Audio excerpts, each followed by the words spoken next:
I was thinking about flying over. I don't know where I'm going to be on Thursday. I've got so many meetings, but I was thinking about actually flying over there. There's a possibility of it, I guess.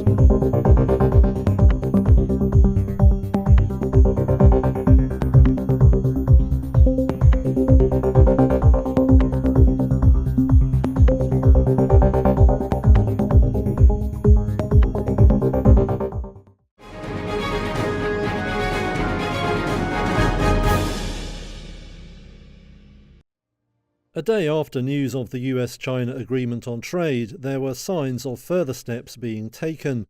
Speaking in Saudi Arabia on Tuesday, Treasury Secretary Scott Bessent said the agreement had created a mechanism to avoid escalation. He said the US did not want to see a general decoupling of the two countries' economies. What we want is the US is going to decouple in strategic industries, which we saw during COVID. We had become woefully non-self-sufficient. The new agreement set a 90-day pause under which most of the levies recently imposed would be drastically reduced. Among concrete steps, Washington said late Monday it would slash the levies imposed on so-called de minimis shipments, low-value packages that used to be duty-free. The US had hiked tariffs on the parcels to 120%, but will now bring them back down to 54%. That's likely to be a boost for online giants like Temu and Shein, which have built their rapid growth on the de minimis provision. However, a minimum flat fee of $100 will remain in place. In a further move, China has removed a ban on its airlines taking delivery of Boeing jets. That's according to Bloomberg News, which says the move follows the trade agreement. There was no comment on the report from Boeing or Beijing. Excitement over the trade deal initially lifted global stocks on Tuesday, but some of the optimism later waned, with equities in Shanghai closing broadly flat. Economists pointed out that the agreement still leaves average tariffs significantly higher than they were before the turmoil began.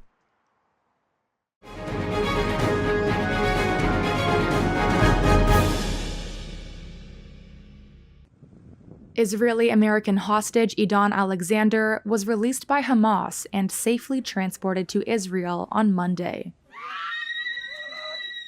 Video released by the Israeli army shows Alexander being embraced by his family after 19 months in captivity. He was the last living American held by Hamas. Fighting stopped at midday in Gaza after Israeli Prime Minister Benjamin Netanyahu said Israel would pause its operations to allow Alexander safe passage. But there was no agreement on a wider truce or hostage release, as a global hunger monitor warned of famine in the devastated enclave. Hamas said it freed Alexander as a goodwill gesture to U.S. President Donald Trump, who was visiting the region this week.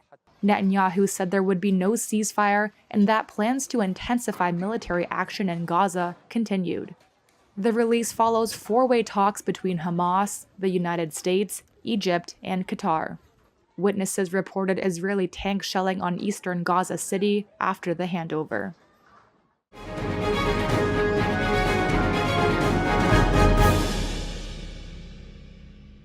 Yesterday, we achieved a total reset with China after productive talks in Geneva. U.S. President Donald Trump touted his administration's agreement with China to slash tariffs on each other for 90 days, saying it was proof his aggressive strategy was paying dividends. Think about it. We opened up our country to China. They have very few restrictions. And they didn't open their country to us. Never made sense to me. It's not fair. And they've agreed to open China, fully open China.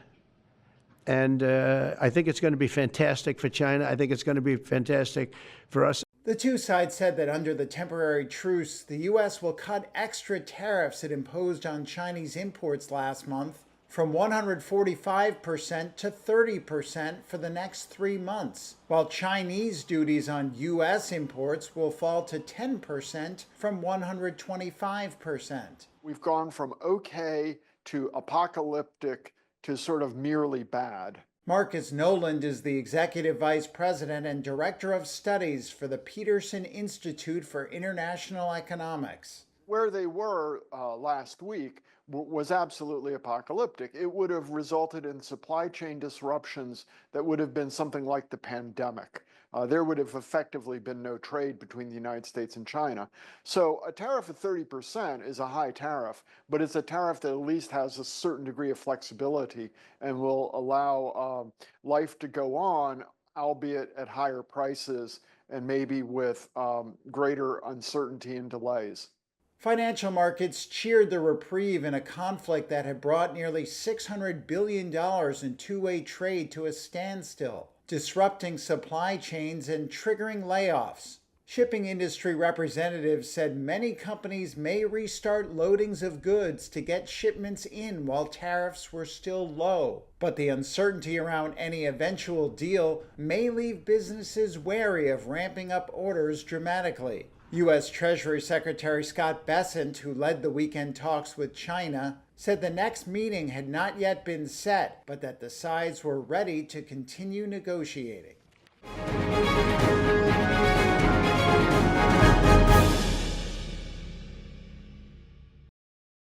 Cannes will soon be filled with red carpet glamour as its annual film festival starts on Tuesday. A-list stars including Tom Cruise, Pedro Pascal, and Scarlett Johansson are expected. Scott Roxborough is the European bureau chief for The Hollywood Reporter. I thought last year was sort of a high point for Cannes, and this year it looks like they've topped it again. The Cannes Film Festival, which runs until Saturday, celebrates both independent cinema and some of the biggest films. 22 films are competing for the top Palme d'Or prize. Tom Cruise will be back to promote what may be his final appearance in the Mission Impossible franchise. Compromised. US director Wes Anderson is set to show his latest film, The Phoenician Scheme. And pretend we agree. And film legend Robert De Niro will receive an honorary Palme d'Or for lifetime achievement. Since the film festival was first held in 1946, many of the films showcased there have gone on to Oscar glory. Last year's winner, Anora, went on to sweep the Oscars, taking home 5 Academy Awards. Hi, I'm Annie. Organisers have insisted that the festival focuses solely on films, not politics, though the selection of films include 2 Iranian films in competition, as well as films shot in Ukraine and Gaza. I think it's going to be inevitable that people are also going to talk about the world outside the red carpet and outside this little bubble in Canada.